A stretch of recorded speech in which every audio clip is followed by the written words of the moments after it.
Production funding for Behind the Headlines is made possible in part by the WKNO Production Fund, the WKNO Endowment Fund, and by viewers like you.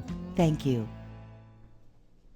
City Council Chairman J.B. Smiley tonight on Behind the Headlines.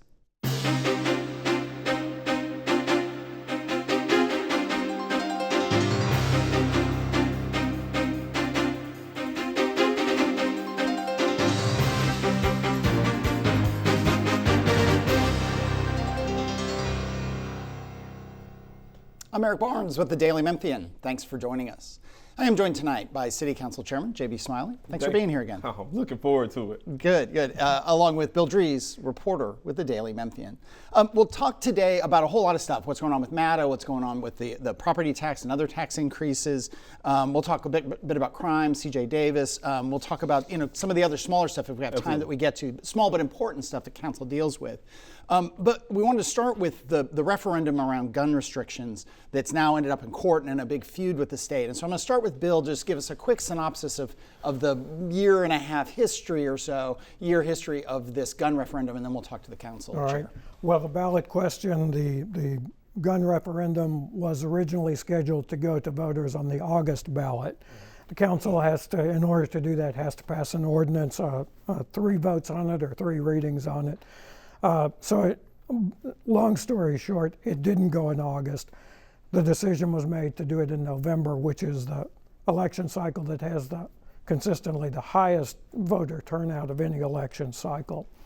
The council gave the final approval to that for the November 5th ballot in July. Then the state got involved, the lieutenant governor and the speaker of the House each said if it goes on the ballot that they would work to withhold sales tax funding from the city. Meanwhile, the coordinator of elections said it cannot go on the ballot.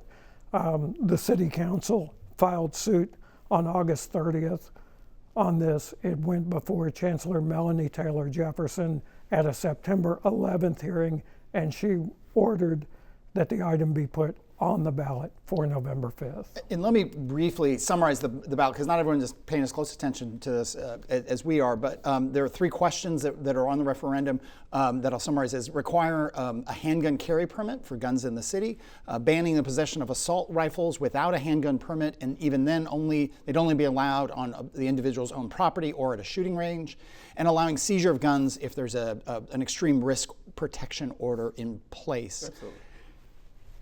J.B. Smiley, so where are we right now as we record this Thursday morning? I mean, is this referendum going to go forward? Is it going to be on the ballot? What's the status of the legal case? And again, as Bill talked about, the state does not want this to happen.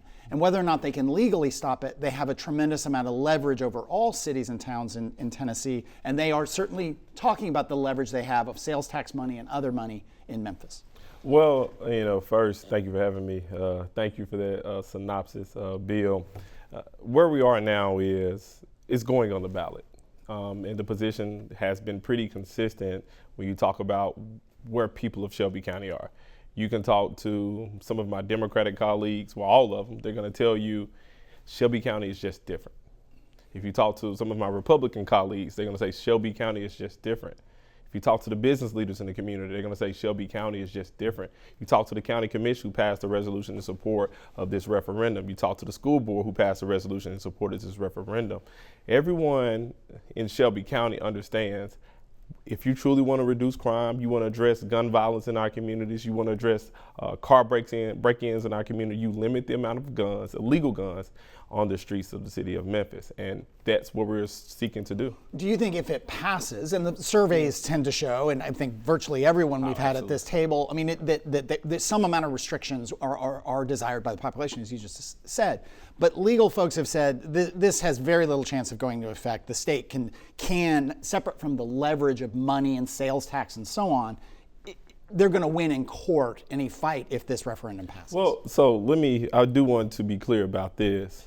When you talk about withholding sales tax from people who pay the taxes in the community, the largest tax-paying base in the entire state, Shelby County, you can't do that. I don't usually give free legal advice to folks who serve in the state, but when I do, I tell them you can't do that. They will be held unconstitutional and you will lose in court. So there's no leverage. There's just them talking. But I do want to decipher about what this ballot questions do. One, it allows the people of Shelby County to voice their opinion on what should happen, what we believe should happen in Shelby County, why Shelby County is different. But it also allows the city of Memphis, if it does go forward, and when the people we know for sure are going to vote in favor of these gun restrictions, it changes the city charter. Then the question comes, what happens from there? There's state laws that preempt what we're attempting to do. However, just like the state did when it disagreed with the federal government as it relates to abortion, they passed what's called a trigger law. What I believe the council intention will be, and I will sponsor this particular piece of legislation. As soon as this passed by the people, we will pass a trigger law, particularly as it relates to these gun reforms, assuming the state law will change, and we know the population breakdown in the state is changing. We look at the trigger law. Let's back up. Okay. You're a lawyer as well. So Yeah. when you talked about free legal advice, along with being a council member and the chair of the council, when you talk about a trigger law, that would do what in this situation? So when the state disagreed with the federal government as it relates to abortion, they put a trigger law in place. What the trigger law allows the state to do, it allows them to implement a law, and at such time the federal law changes, the law automatically comes into effect. The city council will do something similar. Well, I will propose the city council does something Gotcha. differently. One, to protect the people, but also, if we just use the existing laws, there are certain measures that we can take to address gun violence in our communities. We have to appropriately use the laws on the books. Okay. Let me get Bill in here. We'll talk about this more, but let me get Bill in. Mr. Chairman, have there been discussions since the lawsuit was decided between the attorney for the council and the state legislative leaders and even other folks here locally? Well, the state has been pretty consistent on reaching out to members of the mayor's administration. I know the mayor got some messages and some calls from the governor and the speaker of the house. I know some of our business leaders in Shelby County received some of those calls. I believe whatever last council meeting was, I think it was last Tuesday or the Tuesday before last, business leaders from Shelby County were at the state capitol along with the mayor having conversations about, what it looks like for Memphis if the council continues to go forward with the referendum questions. And there was a lot of discussion, a lot of pushback, but ultimately where I've heard from those business leaders where they feel they're not gonna withhold sales tax. They understand they can't do that. Shout out to whoever told them that, their attorney. But they won't give us anything extra. They only give us what we deserve. They always been giving us the bare minimum. I don't anticipate them doing anything more. They never have. They have consistently treated Shelby County like a stepchild. And our job as elected officials is to put Shelby County at the forefront of every decision that we make. And I have a hard time listening to folks who visit Memphis for press conferences, don't spill any real time in our community, but seem to believe they know what's best for Shelby County. I push back against that every single day. Every single day ends with a Y. Mm-hmm. What about funding for FedEx Forum for that the state is putting up for that? Is that in danger? So that's not, absolutely not, because that's not acts directly from the city of Memphis. It's different when J.B. Smiley or Mayor Young goes to have a conversation with the speaker. When they see us, they don't see their equals. They see folks who should be subservient to them. But when Jason Wexler of the Grizzlies, or when FedEx or Richard Smith goes, or Pitt Hyde, the Hyde Foundation goes, it's something completely different. I have no doubt that the Grizzlies will get what they need. I have no doubt that FedEx will get what they need. I have no doubt that the museums will get what they need. The question for the people of Memphis is, who is speaking up for the folks who don't have an opportunity to be at the table? And I would proffer today that the job of the elected officials is to represent everyone from the homeless to the homeowner and every man and woman and child in between. At one point, Speaker Sexton said, well, why does the city council need to do a referendum? Why doesn't the city council just go ahead and pass an ordinance that has these restrictions on gun ownership and gun use? Well, the first time he seems to be pivoting what he wants the council to do. The good thing for the people of Memphis, he can't tell us what to do. First time he said he dares the city council to pass an ordinance. He had got some pretty good advice, and he says, why don't we pass a trigger law? But our job, and I've been saying this since I was elected in 2019, I will say this to the day I leave office, is ultimately to bend to the will of the people. If you talk to people in Super District 9, you talk to people in Super District 8, you talk to the people in the outskirts of the city of Memphis, they're gonna say they want an opportunity to say how they feel about this particular issue. And you know, what they wanted us to do is to withdraw the lawsuit because they don't want to hear from the people of Shelby County. That seems odd to me if you elected to represent every single person. So our position is let the people talk. Let the people say how they feel. I could be wrong. The people could say they want guns in the community, but I have a reason to believe that folks want to feel safe in their homes and their communities. So the plan now is if this is approved by voters, that you then come back with an ordinance that embodies all or Absolutely. all or some of Whatever the is measures. passed by the people. Right, but because voters have multiple options, there are actually 3 yes or no questions on here with different provisions on it. Earlier this week, Mayor Young said that he still has problems with the referendum, sees problems with the referendum, but that he thinks that something can be worked out. Well, so I don't want to sit here and say that I'm speaking for Mayor Young, although I talk to him almost as much as I talk to my mom at this point. I don't believe that the mayor truly believes that he sees problems with it. What he is hearing is he heard, at least early on, that we're going to be punished. Well, the only person who can punish me is the other person with my name, J.B. Smiley Sr., and he's sick. I don't believe in being punished by a person who puts on pants the same way that I do. I believe in speaking up for people who want to be spoke up for. And, you know, that's what Shelby County is saying. I don't think what we're doing is wrong. I know we're morally right. I know that we have an obligation to the people of Shelby County. But also, you know, I think Mayor Young sits in a different seat than we do. He sits in the seat just trying to figure out, okay, well, even if this is the right thing to do, how do I play nice with folks? But, you know, I think over the course of his term in office, he will quickly see they don't want to play nice with us. They want us to be their punching bag. But at some point, when you get punched long enough, you punch back. So this is going to the ballot. Absolutely. The council stands by its decision to put this on the ballot? It's not about standing by its decision, because it wasn't the decision of the city council. It was the decision of the people of Shelby County. That's why the Shelby County Commissioners passed a resolution in support of this referendum. That's why the school board members passed a resolution in support of this referendum. That's why the business leaders that have been calling me overwhelmingly say, Shelby County deserves a voice. We cannot sit back and allow folks who don't spend time in Shelby County to say how to keep our community safe. They don't know. And they talk about withholding sales tax. Last time I heard, if you withhold sales tax from the city of Memphis, a city that allocates a large percentage of its dollars to the police, they are by virtue defunding the police. So they don't support law enforcement. They don't support Shelby County. And my job is to stand for the people of Shelby County. But just to clarify one thing, a bunch of things.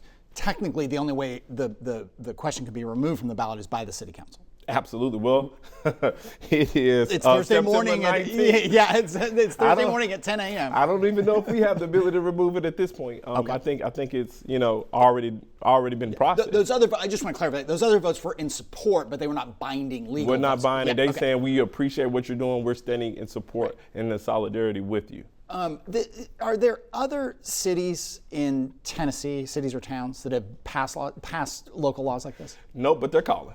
They're calling, trying to figure out what happens, the legal effect of this, and what's the city council's plan. Because, like I said in the press conference, I want communities and municipalities across the state to do similar things if they feel like their communities are subject to a high number of gun crimes. Okay. I should say a couple housekeeping things midway through the show. We did invite some other city council folks on. We didn't get them scheduled. We're very happy to have you here. But just to get some of the other perspectives on this, we have Paul Young, the mayor, coming on in 2 weeks, and CJ Davis, as we talk about crime, the interim, I think, or current title is interim police director, coming on in, I believe, about 3 weeks. Let's shift a little bit. Okay. We may circle back to some of that, but midway through the show here, what else? I mean, this is kind of a weird question, but it's a real question. I'm not being coy. The legislative session starts in January. They start doing a lot of planning through the summer and definitely into the fall. Every year, Memphis, often the city council, has a legislative agenda. What are separate from this, what are some of the other things that you would like to see from the legislature as we go into the next legislative session? Well, there's no separate from this. I think in addition to the poverty concerns in the city of Memphis, I think what's forefront of everyone's mind is the negative impact of guns in our community. So what I'm going to push hard for, and I'm going to call on delegations from Democrat and Republican that represent Shelby County to put forth legislation to carve out Shelby County. And the reason why? Because the people of Shelby County, the people of Memphis have spoken specifically at this point in time saying, we need some gun reform. And I'm going to be very vocal about this going forward. Stay with crime. It's obviously heavy on everyone's mind. Other criminal justice, public safety legislation you'd like to see passed. And it's a reminder in part that how many of the laws around how people are sentenced and what is an offense, what's a felony, what's a misdemeanor, are set by the state. They aren't normally set locally. The judges, the DA, they are subject to the laws, by and large, when we talk about crime, of the state, not of the city. But I'm so glad that you mentioned that because, and I've been kind of staying focused on my role as chairman of the Memphis City Council, but recently I accepted the role as co-chair of the Shelby County Democratic Party. One of the reasons that I wanted to accept that role is so that I can be more vocal as it relates to how District Attorney Steve Morrow has been unfairly targeted as it relates to potentially removing a duly elected official from his role as District Attorney. He hasn't done anything wrong, except he has complied with the state laws. If anyone is to point the finger, anyone to blame as it relates to offenders being released, it's not District Attorney Steve Morrow. It's not necessarily the judges. It's the folks in the General Assembly who won't pass crimes stiff enough to keep people in jail. Now, that's the people you point the finger at. Let's switch again, stay with the legislature, but to non-criminal justice, public safety issues. We sort of mentioned things in the past that the state has done, but going forward, there's always asks, right? Always. Whether that's Regional One, what are some of those financial asks that you see and the council making? So I'm also talk about the county. So there's an ask to support Regional One, and the reason that that's important is not just folks in Shelby County use. If you live in the city of Memphis, you're using Regional One. So the city council will support that request as well, because it's important for people who live in the city of Memphis to have Regional One fully operated. But also, we're going to support the Grizzlies in their request for more funding. We're going to support the Grizzlies in their request for funding to, renovate what we now know is Beale Street. There are some safety things that we need to put in place. We're going to support FedEx in their request. We're going to support everything that puts Memphis at the forefront of everyone's mind. Let me, 10 minutes here, let's go back to Bill. All right. Let's talk about the Memphis Area Transit Authority. I was trying to avoid that. Yeah. I think it looks like everyone was trying to avoid talking about that. Yeah. The council has expressed a variety of emotions here and frustration with the Memphis Area Transit Authority. What ultimately needs to happen once you have a full accounting of their financial situation and what has happened in the past? Well, so once we have a full accounting to determine, if anything was done improper, why funds were misused in this way, if there was, anything done that negatively impacted MATA, I think the council and the mayor's administration has to take, and also, interim CEO and President Malden has to take a look at how do we reimagine MATA, and I think that has to happen. The question is, will there be slow changes or one big transformational change? And I'm in support of the latter, because what happens is you have inefficient routes, you have a constituency who don't know what to expect, and that leads to a serious number of complaints, people missing routes to get to work. I'm supportive of a transformational change, but MATA needs to go shift toward a on-demand service, because that's where everything's going. People want to be able to use their cell phone, hit a button on their phone, and know that transportation will be there within 10 to 15 minutes. I think that's how you deal with some of the areas that's not down the cores and the corridors of the city. We're in the next 2 years, we'll have rapid bus transit, which is basically continuous services along the very populated areas in the city of Memphis. But you also have to have a robust on-demand service, and I think that's how MATA wins in the long run. And I know that interim CEO Malden has a plan. I think we should be supporting her plan, and I think we should fully support them. But we have to do our job to make sure that monies are going where it needs to go. Let me interrupt you, Bill, just for 1 second. I'm going to come back to you. But did you, and I'll ask Mayor Young this, and I'll ask anybody this, did you do your job? Because, I mean, you've been in office since 2019. Yeah. I mean, it's an epic failure, even if there's nothing nefarious. It's bizarre. I mean, MATA receives $32 million from local sources for operating, but spent $84 million last year. I mean, this is a question for the current and former leadership, the board of MATA, city council, the mayor's administration. Daily Memphian is a nonprofit. I get financials every month. I report those to the board. The board asks me a question about those. These are basic things that seem like should have been happening, not suddenly looking up and saying, wow, we are tens of millions of dollars upside down. So what kind of oversight, you can only speak for the council, what kind of oversight do you want to put in place going forward so that there isn't this kind of financial mismanagement again? Yeah, so one of the things I think we have to reimagine the relationship the city council has with MATA. Our job essentially is the mayor puts forth the budget. We look at the budget. We hear a presentation from whoever is in the role of interim CEO and president or the permanent president title, and then we say, okay, or no, increase or decrease. And since I was elected in 2019, we've been consistent on giving them the same amount of funding. However, as it relates to their day-to-day operation, that's their board. And, I think my push, depending on what this forensic audit says, is the council should have more oversight so we can be more accountable to the people so we know how their tax dollars are being spent. So I would say, maybe the city council did a disservice by allowing the status quo to continue for so long. But I'm the belief that, we can change things going forward. Before I go back, is legal action against anyone a possibility? Well, I don't know. Okay. We will know with the forensic audit. Back to Bill. Do you think there should be a board then? Is having a board for MATA and then having council oversight further back from that, does that explain some of the problems here? Well, this is a similar setup to MLGW. MLGW has a board, and its president reports to the board. And then at some point when it comes to strictly the financials from the city of Memphis, the council has purview over those dollars. I think, and I think it's something the council has to explore. Do we want more oversight? Should we completely overhaul MATA and make it essentially a service, a division of the city of Memphis where the council has direct oversight of MATA? But I do know MATA needs some changing, but the forensic audit will tell us everything we need to know. And it's also a similar critique that I have for MLGW. MLGW reports to its board.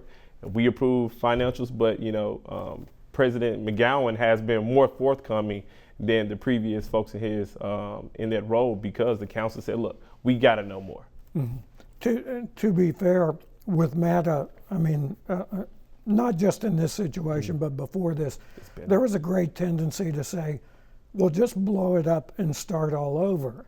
That's much easier said than done, because most of their riders have no other way to get to their jobs to do the basic things that they need to do. Yeah, so I think it was more difficult in the previous tenure when you didn't have someone with vision leading, and I think interim president and CEO Malden has vision.